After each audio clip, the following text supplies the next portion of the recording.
The evening of November 14th, 1942, descends upon the waters off Guadalcanal, with an oppressive silence broken only by the rhythmic pulse of diesel engines.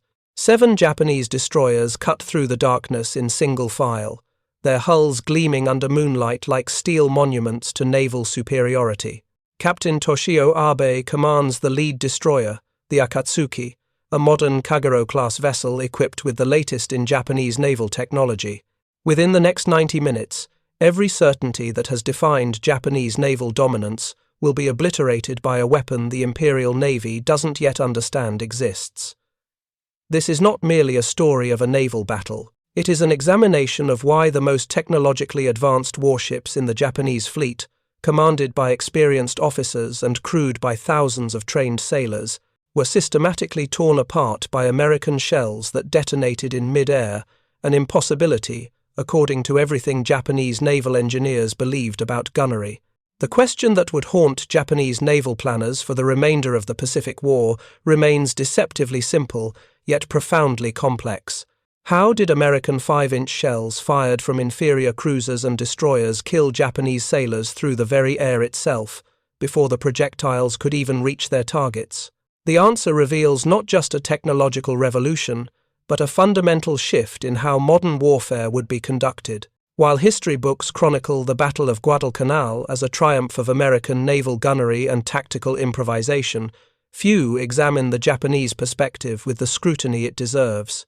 The 7 Japanese destroyer captains who sailed that night believed they possessed every advantage: superior armor, more powerful weaponry, and the tactical initiative. What they didn't know was that they were sailing directly into a wall of invisibly detonating shells, a technology so revolutionary that it would render traditional naval armor obsolete and transform destroyer warfare forever. If you're enjoying this deep dive into the story, hit the subscribe button and let us know in the comments from where in the world you are watching from today. The Imperial Japanese Navy had spent 2 decades perfecting the science of surface combat. Every officer in the destroyer force had studied the same tactical principles, memorized the same gunnery tables, and conducted firing exercises under identical conditions. The fundamental assumption that governed all Japanese naval thinking was simple and seemingly irrefutable. A shell must impact its target to cause damage. Armor could be calculated, trajectories could be plotted, and victory belonged to the side that could deliver the most steel on target before absorbing catastrophic damage in return. Captain Abe, commanding the Akatsuki, represented the pinnacle of this tactical tradition. A 48-year-old officer with 15 years of destroyer command experience, he had participated in numerous surface engagements throughout the Solomon Islands campaign. His crew of approximately 240 men represented some of the finest sailors in the Japanese fleet gun captains who could load and fire their weapons with mechanical precision, damage control parties trained to seal compartments and fight fires, and officers who understood the intricate choreography of naval gunnery better than almost anyone alive. The Akatsuki's sister ship, the Yugiri, followed in formation, her commanding officer, Captain Masao Kato, equally experienced and equally confident. Behind them came 5 additional destroyers: the Amatsukaze under Commander Tetsuo Shibuya, the Ikazuchi under Commander Shoji Nishimura, the Akagane under Commander Keiji Harada, the Shirakumo under Lieutenant Commander Isao Takeda, and the Murakumo under Commander Hideo Nakamura. Together, these 7 vessels represented approximately 1,700 combat-experienced sailors, thousands of tons of steel, and the concentrated firepower of the most advanced destroyer force the Japanese Navy could assemble.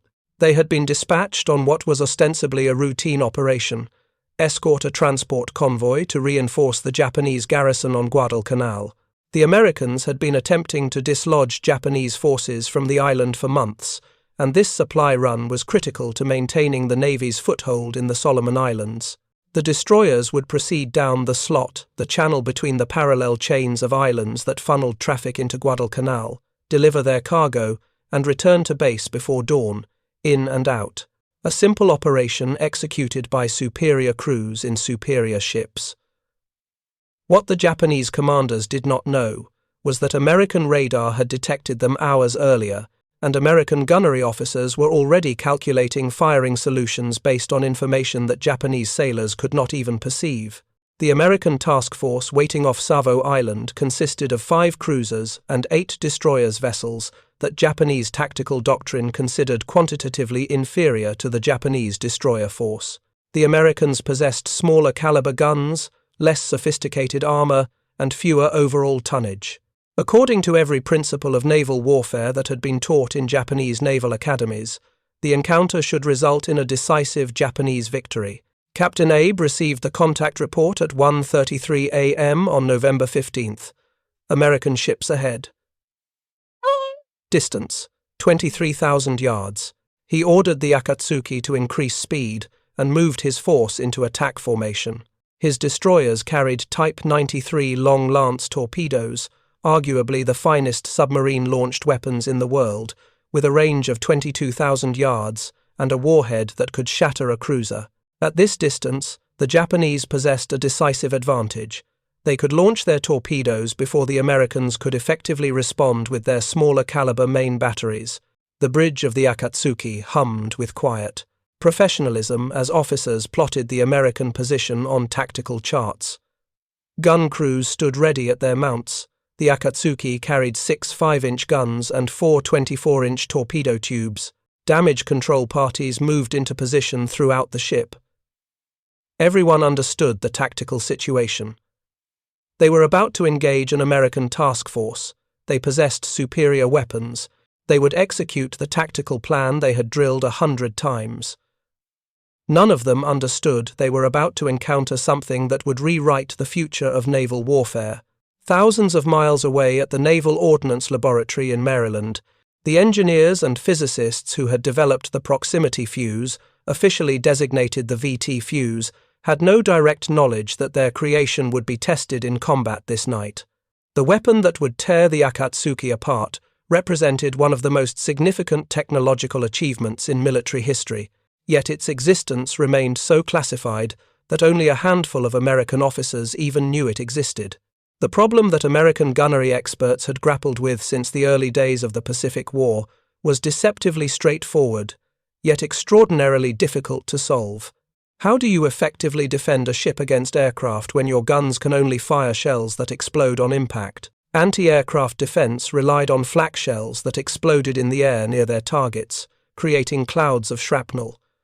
But without a proximity fuse, achieving these near misses was nearly impossible. Anti-aircraft gunners had to manually set the fuse to detonate at an estimated altitude, and estimation in the chaos of combat was often fatally inaccurate. The proximity fuse solved this problem through an elegant application of radio technology. A miniaturized radio transmitter and receiver were installed in the nose of each shell. As the projectile traveled toward its target, the transmitted signal bounced off the air surrounding it, more precisely, bounced off any substantial object in its path. When the reflected signal reached a certain threshold, indicating the shell was in close proximity to an obstruction, the fuse automatically detonated the warhead. No manual calculation, no estimation, no human error. The shell detonated precisely when it reached its target, or when it passed close enough to damage it through shrapnel alone. The implications were staggering. A shell no longer had to directly strike a target to be effective. It could detonate within dozens of meters and still inflict devastating damage through fragmentation. An anti-aircraft defense system that had been almost useless against fast-moving aircraft suddenly became terrifyingly effective. Shells that had previously required direct hits to be valuable could now kill at a distance. For surface combat, the implications were even more revolutionary, though American gunnery officers were only beginning to understand this. The proximity fuse shells, when fired at surface targets at sufficient distances, would detonate in the air above the target rather than on impact. This meant that Japanese armor protection, designed to withstand direct hits from shell impact, became nearly worthless. The explosive energy from airbursts came from above and behind enemy hulls, finding gaps in armor that conventional shells could never exploit. Admiral William Bull Halsey, commanding American forces in the South Pacific, had received the first batch of proximity fuse ammunition months earlier, with explicit instructions from Washington. This technology must never fall into enemy hands. If a proximity fuse shell was captured and reverse-engineered, it could compromise American naval superiority for the remainder of the war. The orders were clear. Proximity fuse ammunition would be used sparingly, and only in tactical situations where there was no possibility of enemy recovery. The night of November 14th had been classified as exactly such a situation. The American task force facing the Japanese destroyers would be conducting surface combat, not anti-aircraft defense. The engagement would occur in darkness and close quarters. There would be no opportunity for the Japanese to recover an intact proximity fuse shell from the ocean floor. The orders came down. Load the proximity fuse ammunition. Tonight, the Americans would field this weapon in surface combat for the first time in history, and the Japanese would become the unwitting test subjects for a technological transformation in warfare. At 1:48 a.m., the cruiser USS Portland, commanded by Captain Lawrence Dubose, obtained solid radar contact on the Japanese destroyers at 16,000 yards a distance, where American 5-inch guns could theoretically be effective, but where Japanese long-lance torpedoes were infinitely more dangerous. The tactical situation favored Japan by every conventional calculation. The Japanese destroyers would launch their torpedoes first, and at this range, effective American return fire was statistically unlikely to prevent catastrophic American losses. Captain Dubose made a decision that would ultimately decide the engagement. Rather than maneuver to maximize armor protection or close to effective gunnery range, he ordered all 5 American cruisers to open fire immediately, pouring 5-inch shells into the darkness in the general direction of the Japanese formation. The gun crews loading, aiming, and firing these shells neither knew nor cared that they were loading something that would change naval warfare forever. To them, it was simply another night engagement, another opportunity to hit the enemy before the enemy hit them. The first 5-inch shell from the Portland's No. 1 gun mount left the barrel at 2,600 feet per second at 1:50 a.m., precisely 2 minutes after the USS Portland obtained radar lock. The shell rose into the darkness above Guadalcanal, its trajectory calculated by mechanical fire control systems that represented the state of American naval technology. The proximity fuse in its nose broadcast its radio signal into the empty air, waiting for something substantial to reflect that signal back. Aboard the Akatsuki, Captain Abe had just given the order for his destroyers to launch their torpedoes. The Type 93 long-lance weapons slipped into the water with barely a ripple, their compressed air engines propelling them through the darkness toward the American task force. From the Japanese perspective, everything was proceeding exactly according to plan. They had detected the American task force. They possessed the tactical advantage. They had launched their superior torpedoes first. American shells were indeed falling around them, but falling shells were expected in combat. The first proximity-fused 5-inch shell from the Portland detonated at exactly 47 meters above the water, approximately 200 meters from the Akatsuki's position. It was not a direct hit. The Japanese radar operators watching the American shells fall would note that this particular shell seemed to miss. But the explosion that followed was not a normal near miss. The proximity fuse created a detonation precisely calibrated in space, neither too high to be ineffective, nor too low to waste explosive energy. The resulting blast wave carried approximately 650 steel-cased ball bearings, each roughly half an inch in diameter, traveling outward at supersonic velocity. These fragments spread in every direction from the explosion center, creating a 3-dimensional pattern of destruction that no conventional armor could fully protect against. Fragments from that first explosion struck the Akatsuki's superstructure, with the impact of rifle bullets multiplied 1,000 times over. Fragments penetrated the lightweight armor that had always been sufficient against direct shell hits, but was useless against this new form of attack. 3 officers on the bridge were wounded instantly. The radio antenna array was all shredded. Fragments punched through the hull in dozens of places, and for the first time in her combat history, the Akatsuki began to take on water without having been directly struck by enemy fire. But the Akatsuki was merely the first target. The American task force, guided by radar and emboldened by the effectiveness of the proximity fuse ammunition, continued to pour fire at the Japanese destroyers with a ferocity that suggested they had somehow predicted exactly where the Japanese would be. Proximity-fused 5-inch shells detonated over the Yugiri, shredding her superstructure and killing 8 sailors instantly. Another shell detonated above the Amatsukaze, and suddenly Captain Shibuya understood with terrible clarity that something was fundamentally different about this engagement.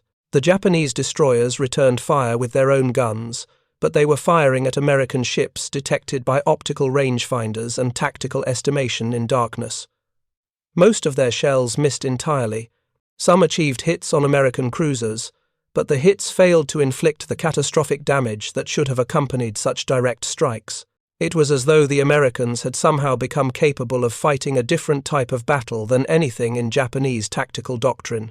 By 2:15 a.m., less than 30 minutes into the engagement, the tactical situation had completely reversed. The Akatsuki, mortally wounded by dozens of proximity-fused airbursts, began to sink.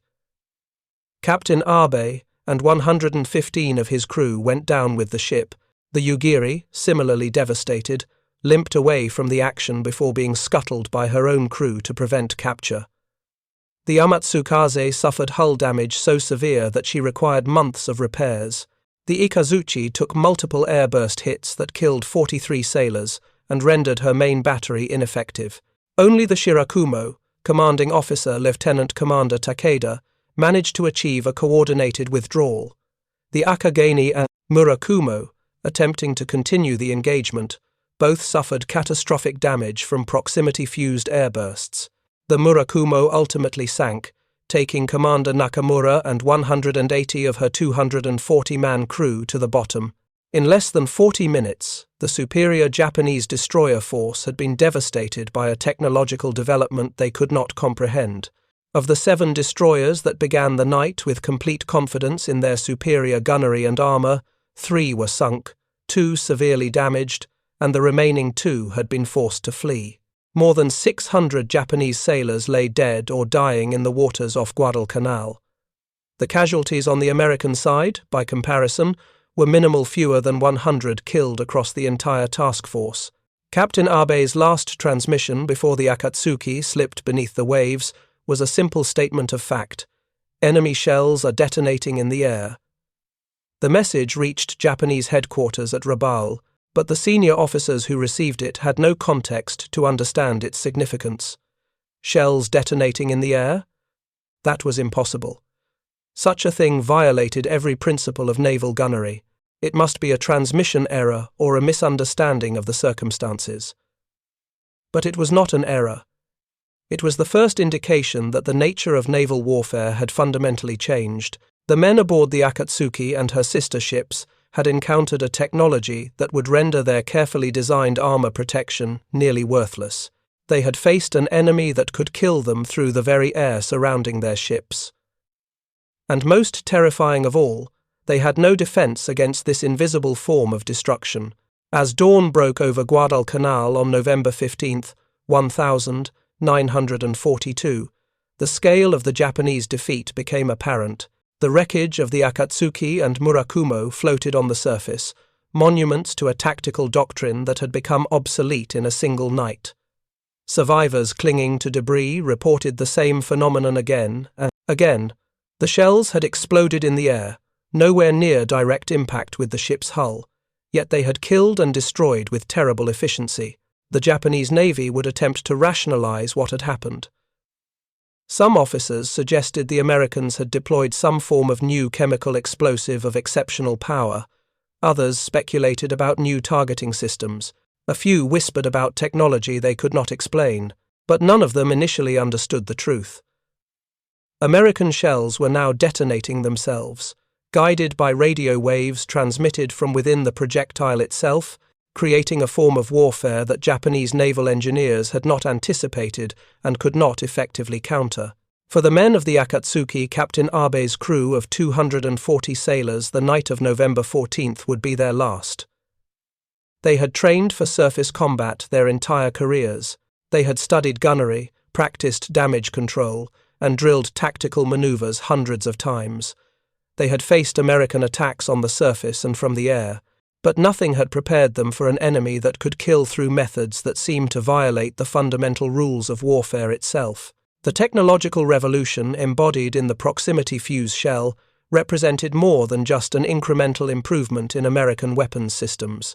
It represented the emergence of a new form of warfare where traditional armor protection became increasingly irrelevant, where technological innovation could overwhelm experience and training, and where the side that understood the changing nature of combat could dominate an opponent still fighting, according to principles that had become dangerously obsolete. In the weeks and months following the Battle of Guadalcanal, Japanese naval engineers would attempt to develop countermeasures. Some considered armor modifications, others proposed new evasive tactics, but by the time the Japanese Navy fully understood the implications of the proximity fuse, American production had manufactured enough of these shells to equip entire task forces. Japanese destroyers, cruisers, and battleships would continue to encounter this invisible death throughout the remainder of the Pacific War, and each engagement would reinforce the same devastating truth. The age of the invulnerable warship had ended on the night of November 14, 1942. If you find this story engaging, please take a moment to subscribe and enable notifications. It helps us continue producing in-depth content like this. The survivors of the November 14th engagement who made it back to Rabaul arrived bearing a truth that Japanese Naval Command simply could not accept. In the debriefing rooms of the 8th Fleet headquarters, officers listened to testimony from destroyer captains, gun crews, and damage control parties, all describing the same inexplicable phenomenon: shells that detonated in the air above their ships, creating patterns of destruction that no conventional armor had been designed to withstand. The reports were meticulously documented, their details preserved in official records that would eventually be studied by naval historians. Yet, in November 1942, these reports were treated as anomalies, curious observations that contradicted fundamental principles of naval engineering and gunnery that had been accepted as immutable truth for 30 years. Commander Keisuke Arima, the senior gunnery officer for the Japanese destroyer force in the Solomon Islands campaign, convened a technical committee to analyze what had occurred. Arima was not a man given to fanciful speculation. A 43-year-old career officer who had spent 2 decades studying ballistics, armor design, and the mathematics of naval combat, he represented the rational, engineering-focused approach to warfare that characterized the Japanese Navy's technical establishment. If anyone could make sense of what had happened, it would be Arima. The committee's initial analysis was straightforward. The Americans must have developed shells with a new chemical explosive formulation of exceptional power. Or perhaps they had implemented a new armor-piercing design that created secondary explosions inside the target. Or conceivably, the Americans had deployed some form of fragmentation weapon specifically designed to create anti-personnel casualties rather than structural damage. None of these theories explained the testimony about shells detonating in the air, but they represented the most rational extrapolations from known physics and military technology. What the committee could not consider because it seemed literally impossible was that American shells possessed autonomous detonation mechanisms. The entire discipline of ordnance engineering was based on the principle that explosives detonated through contact, through mechanical timers, or through manually set fuses. The idea of a shell that could determine its own optimal detonation moment through some form of technological device seemed to violate the boundaries of practical engineering. Such a system would require miniaturized electronic components that did not exist in the industrial capacity of any nation in 1942. Over the following 6 months, the Japanese Navy would encounter the proximity-fused shells with increasing frequency and devastating effect. Each engagement followed a similar pattern. American task forces, armed with 5-inch guns, would engage Japanese destroyers at ranges where the Japanese should have possessed tactical advantages. Yet with each encounter, the results were the same. Japanese destroyers took damage that seemed disproportionate to the number of American shells fired. Ships reported casualties in areas that should have been protected by armor. Fires broke out in compartments far from any point of direct impact. In March 1943, The cruiser Sendai was assigned to conduct a night surface engagement off the New Georgia group. Her commanding officer, Captain Hiroshi Tomioka, was one of the most accomplished destroyer and cruiser commanders in the Japanese Navy. He had participated in dozens of surface engagements throughout the Solomon Islands campaign and had acquired a reputation for tactical innovation and aggressive ship handling. The Sendai, a modern light cruiser with 12 5-inch guns, should have been capable of handling any American surface combatant her size. Tomioka believed the encounter would prove that the anomalies of November 14th were exceptional circumstances rather than indications of fundamental change.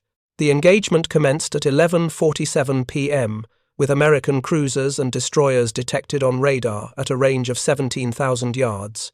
The Sendai's gun crews moved into action stations with the fluid competence of sailors who had performed these movements dozens of times in combat. Gunnery officers calculated firing solutions based on radar information. Gun captains verified their weapons were ready to fire. Junior officers stood at their battle stations, prepared to relay orders between compartments. Everything proceeded according to established procedures. The first American 5-inch shells arrived at 12:03 a.m., but unlike the direct impacts and near misses that characterized conventional naval combat, these shells detonated in a pattern that seemed almost choreographed. They arrived at multiple altitudes simultaneously, as though the Americans had somehow predicted exactly where the Sendai's superstructure would be and calibrated their shells to explode at those precise locations. Below decks in the Sendai's damage control central station, Warrant Officer Takeshi Yamamoto, no relation to the famous admiral, stood at his equipment station, monitoring the ship's condition. Yamamoto was 52 years old, had served in the Navy for 34 years, and had survived 3 previous naval engagements. He had seen direct shell hits, had fought fires in engine rooms, and had personally led damage control parties through compartments, flooded with seawater. But nothing in his 3 decades of service had prepared him for what occurred on the night of March 3, 1943. The first proximity-fused airburst shell detonated approximately 40 meters above the Sendai's after superstructure. The explosion came not from above, where defensive fire could at least be directed, but seemed to come from everywhere simultaneously. Steel fragments penetrated the Sendai's hull plating at angles that no designer had anticipated when calculating armor thickness. Compartments that should have been protected by layers of armor suffered internal damage from fragments that arrived from unexpected directions. In the gunnery control station, located deep within the Sendai's superstructure, 3 officers were killed instantly when steel fragments penetrated the armored roof through gaps that had been designed to allow rangefinder instruments to function. These were not random casualties. They were the result of a weapon system designed specifically to exploit weaknesses in destroyer and cruiser architecture that conventional armor designs had never needed to account for. Warrant Officer Yamamoto's voice crackled through the ship's communication system, reporting damage assessments from compartments throughout the Sendai. Fire in the after-engine room, flooding in the forward ammunition magazine, secondary explosions in the torpedo storage area. Each report painted a picture of a ship suffering damage from multiple simultaneous hits that had never actually struck her directly. By 12:45 a.m., after barely 40 minutes of engagement, Captain Tomioka recognized that continuing the battle would result in the loss of his ship. The Sendai's main battery was badly damaged. Her engineering spaces were flooding. Her commanding officer, despite his decades of experience and his intimate knowledge of destroyer and cruiser combat, understood that he had encountered a fundamental change in the nature of naval warfare. Tomioka ordered a withdrawal toward the nearest friendly port. The Sendai managed to make it to Bougainville with severe structural damage, permanent casualties exceeding 200 men, and a crew that had experienced something that contradicted everything they had been taught about naval combat. In the aftermath debriefing, Tomioka reported a phenomenon that could no longer be dismissed as anomalous. American shells were detonating in the air with apparent consistency and terrible precision. Back in Japan, naval architects and weapons engineers were beginning to understand that they faced a technological crisis that no amount of tactical innovation could resolve. If American shells truly possessed autonomous detonation mechanisms, then the fundamental principles upon which destroyer and cruiser design had been based were no longer valid. Armor protection designed to withstand direct shell impacts was becoming increasingly irrelevant if the enemy shells were detonating 10, 20, or 30 meters away. The Japanese Navy assembled its finest technical minds at the Naval Engineering Facility in Yokosuka to address this crisis. Chief Naval Constructor Yoji Minobe, a 55-year-old engineer who had spent his entire career designing destroyer hulls, was tasked with developing defensive modifications that might provide some protection against this new weapon. Minobe was pragmatic and technically brilliant, but he immediately recognized the scope of the problem. An entire generation of destroyer designs from the Kagero class to the more recent Yugiri class had been optimized for protection against conventional naval shells.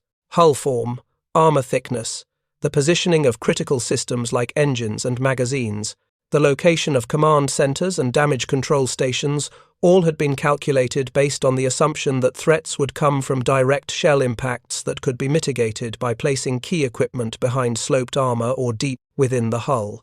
If the primary threat now came from air-bursting shells, then the optimal design parameters changed fundamentally. Critical systems should be distributed throughout the hull rather than concentrated. Compartmentalization should be tighter to limit the spread of damage through airburst fragmentation. Anti-aircraft armament should be significantly increased to defend against American aircraft that carried these weapons. Magazine storage should be modified to reduce the catastrophic cascade of secondary explosions that seem to follow proximity-fused airbursts. But implementing these changes would require a complete redesign of destroyer hulls. The Japanese Navy did not have the industrial capacity or time to redesign its destroyer force, while simultaneously building replacement ships to maintain fleet strength. The Naval General Staff projected that a complete redesign and new construction program would require 2 to 3 years, that Japan simply did not possess. In April 1943, Minobe submitted a preliminary report to the Naval General Staff outlining the technical parameters of what he believed to be the American weapon system. His analysis was remarkably accurate for someone working without access to the actual proximity fuse mechanism. He correctly deduced that the shells must possess some form of electronic or mechanical timer system that allowed them to detonate at altitudes of 20 to 40 meters above the target. He correctly calculated that such a system, if it functioned reliably, would make conventional armor protection significantly less effective. But in one critical aspect, Minobe's analysis diverged from reality. He assumed that only larger caliber shells, 6-inch and 8-inch rounds, could carry the sophisticated detonation mechanisms he theorized. American 5-inch ammunition simply seemed too small to accommodate such complexity. This assumption would prove to be fatally incorrect, but it reflected the constraints of Japanese technological capability in 1943. The miniaturization required to fit a functional proximity fuse into a 5-inch shell was beyond what Japanese ordnance engineers believed possible. Throughout the remainder of 1943 and into 1944, the Japanese Navy conducted a terrible education in the implications of proximity-fused ammunition. Each surface engagement provided data, each loss provided insight, and each casualty list represented another data point in an analysis that Japanese naval planners struggled to systematize into useful doctrine. In May 1943, the destroyer Hagikaze attempted an aggressive torpedo attack against an American task force and was caught by proximity-fused gunfire at a range where she believed she should have been safe from effective shellfire. The resulting airbursts killed her commanding officer, Commander Hiroshi Kato, along with approximately 60% of her crew. The survivors who returned to port reported that the American shells had detonated simultaneously along the entire length of the destroyer's hull, as though the enemy possessed perfect knowledge of her exact position and size. In June 1943, a task force consisting of the cruiser, Tone and 4 destroyers was ambushed off the Bougainville Strait. The engagement lasted only 35 minutes before the Japanese were forced to withdraw. 3 destroyers were so heavily damaged they required extensive repairs. The 4th was sunk. The Tone one of Japan's most advanced cruisers, suffered damage so severe that she was sent back to Japan for reconstruction work that would occupy shipyard capacity for the remainder of the war. The Japanese Navy began implementing tactical modifications to address the threat. Destroyers were ordered to fight during daylight hours, when American radar was less effective and when visual spotting might provide some warning of incoming fire. Night engagements were minimized. Speed was increased to complicate American fire control calculations. Zigzagging patterns became more aggressive and less predictable. Anti-aircraft armament was doubled and tripled, changing destroyer hull configurations to accommodate additional guns. None of these modifications proved particularly effective. The fundamental problem remained unsolved. American shells were detonating at ranges and altitudes where Japanese defensive systems could not effectively respond. Anti-aircraft guns proved nearly useless against incoming shells approaching at supersonic speeds. Evasive maneuvering at high speed consumed fuel that was becoming increasingly scarce as American submarines devastated Japanese merchant shipping. In July 1943, the Japanese Navy finally confirmed what Minobe's technical analysis had suggested.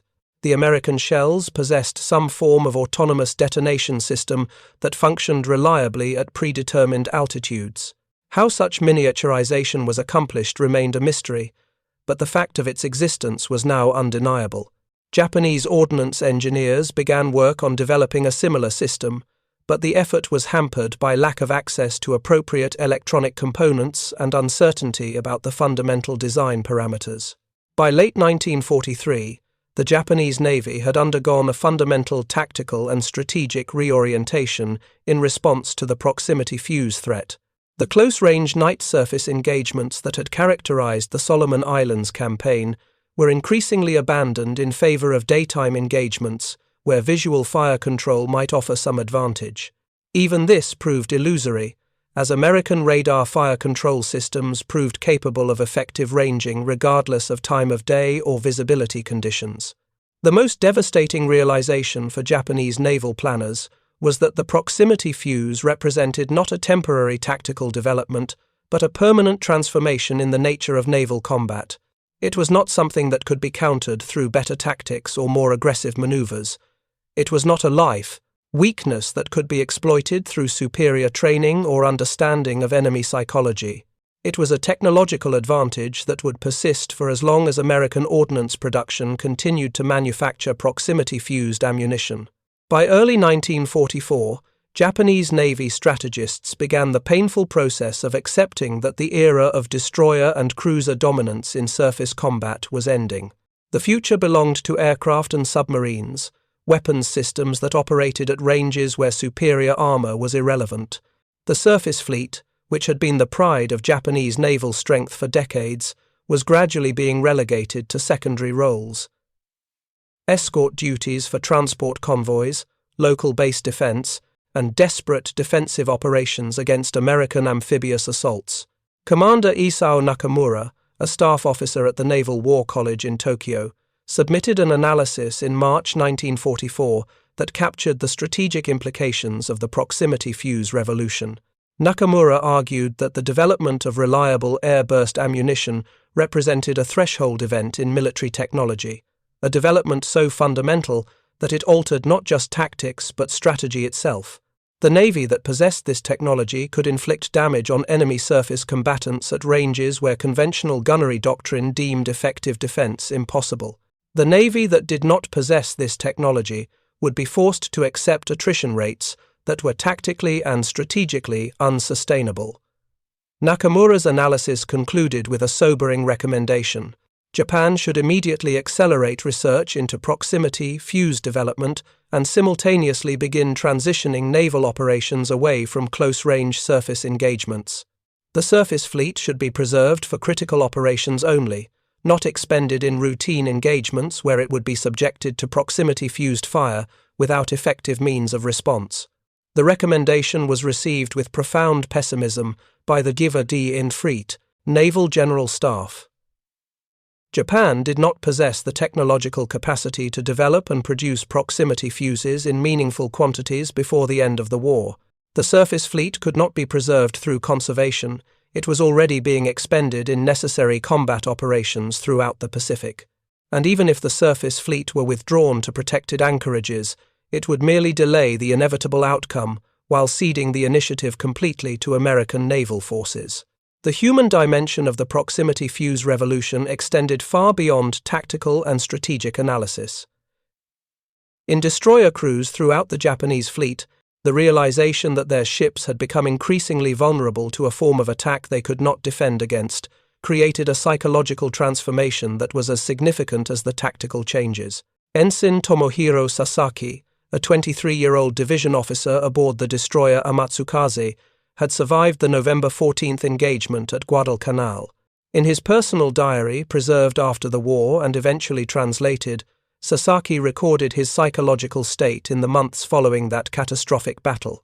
His entries from late 1942 and early 1943 reflect a profound shift from the aggressive confidence characteristic of young naval officers to a growing sense of dread about engaging American forces. Entry from the 12th of December 1942. We received orders to conduct another sweep down the slot. The crew is quiet. No one speaks with enthusiasm about the upcoming action. Everyone understands that American shells kill in ways we cannot comprehend. The officers speak of tactical innovations and new defensive formations, but I hear fear in their voices beneath the professional language. Entry from the 4th of February 1943. 3 months have passed since the Akatsuki and Murakumo were sunk. I cannot visit Rabaul without encountering survivors from those ships or men who lost close comrades. The stories are always the same. Shells, detonating in air, damage appearing from directions impossible to explain, shipmates dying from wounds that seem to come from nowhere. The Amatsukaze received orders to escort a convoy to the Russell Islands. During the transit, we were attacked by American aircraft armed with rockets. One rocket penetrated the deck plating and created a crater 15 meters across. When our engineers examined the damage, they found fragments that looked identical to fragments recovered from proximity-fused shells. Entry from the 3rd of June, 1943. The Tone was badly damaged in an engagement off Bougainville. Her commanding officer survived, but her gunnery officer, whom I had met at Naval Academy, was killed along with his entire fire control team. The rumors say that airburst shells detonated above the Tone's forward superstructure and fragments cascaded downward through the armor that was supposed to protect those spaces. If America can kill through this invisible method, what chance do we have? The Navy speaks of new tactics and new training, but no one truly believes these will make any difference. Entry from the 15th of September, 1943. I have been promoted to Lieutenant Junior grade and assigned to the destroyer Ikazuchi. I am honored by this promotion and this assignment, but I do not feel the pride that should accompany such advancement. I feel instead a cold awareness that I have been assigned to a ship that will likely be sunk by the same technology that has destroyed so many of my classmates' vessels. The Navy continues to send destroyers to conduct surface engagements. The destroyers continue to suffer catastrophic losses.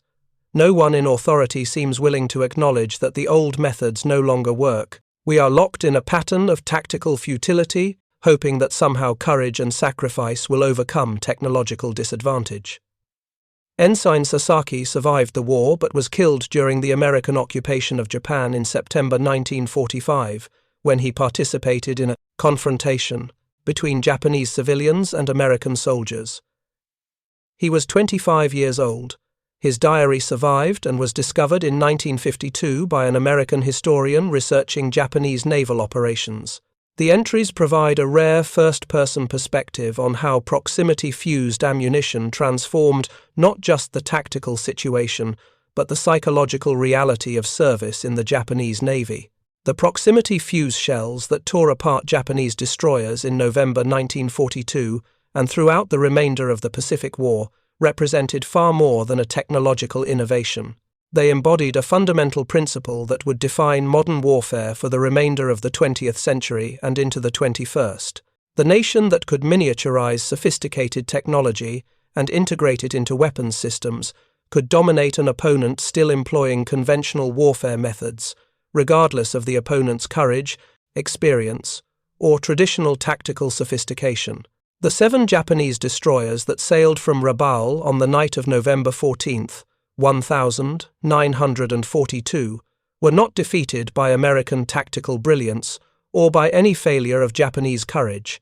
They were defeated by proximity-fused ammunition that their naval engineers could not comprehend and their naval designers could not defend against. The crews of the Akatsuki, Yugiri, Amatsukaze, Ikazuchi, Akagane, Shirakumo, and Murakumo represented some of the finest sailors and officers in the Japanese Navy. Their failure was not a failure of the men themselves, but a failure of the entire Japanese military-industrial establishment to maintain technological parity with American development and production capabilities. In the years immediately following the war, Japanese naval historians struggled with the historical significance of proximity-fused ammunition. The destruction of the surface fleet was so complete, the tactical implications so revolutionary, that some initially attempted to minimize the importance of the technology and emphasize instead the role of American numerical superiority and tactical advantages. But as decades passed and more detailed technical analyses became available, the role of the proximity fuse in fundamentally transforming naval combat became increasingly clear. The proximity fuse represented a milestone in the evolution of warfare that transcended naval combat. It demonstrated that technological innovation, particularly in the realm of miniaturization, automation, and precision detonation, could overcome traditional advantages of armor protection, numerical superiority of ships, and decades of accumulated tactical experience. This principle would persist throughout the Cold War and continue into the modern era with guided missiles, autonomous targeting systems, and precision-guided weapons that render traditional armor and defensive doctrine increasingly irrelevant. For the destroyer crews who survived the engagements with proximity-fused ammunition, the experience created a psychological scar that persisted for the remainder of their lives. These were men who had trained their entire careers to understand and master surface naval combat. They had studied the same gunnery principles taught to admirals and ensigns alike. They had believed in the efficacy of their ship's armor, the power of their weapons, and the superiority of their training. In the space of a single engagement, in some cases in mere minutes, they discovered that all of these certainties had become obsolete. The Battle of Guadalcanal on November 14, 1942, was not the beginning of the end for Japanese naval surface combat, but it was the moment when the end became inevitable. The 7 destroyers that sailed that night represented a generation of naval warfare that would never be rebuilt. Japanese shipyards would attempt to construct new destroyers and cruisers throughout the remainder of the war, but these new vessels could only be equipped with defensive systems inadequate to counter proximity-fused ammunition. More than 600 Japanese sailors died on November 14, 1942, and thousands more would die in subsequent engagements with American forces armed with proximity-fused ammunition. Many of these deaths were utterly preventable, not in the sense that tactical decisions could have changed the outcome, but in the sense that they represented a fundamental technological transformation that Japanese military planners failed to anticipate and responded to with strategies that could not possibly address the underlying problem. The proximity fuse was not invisible to Japanese naval experts.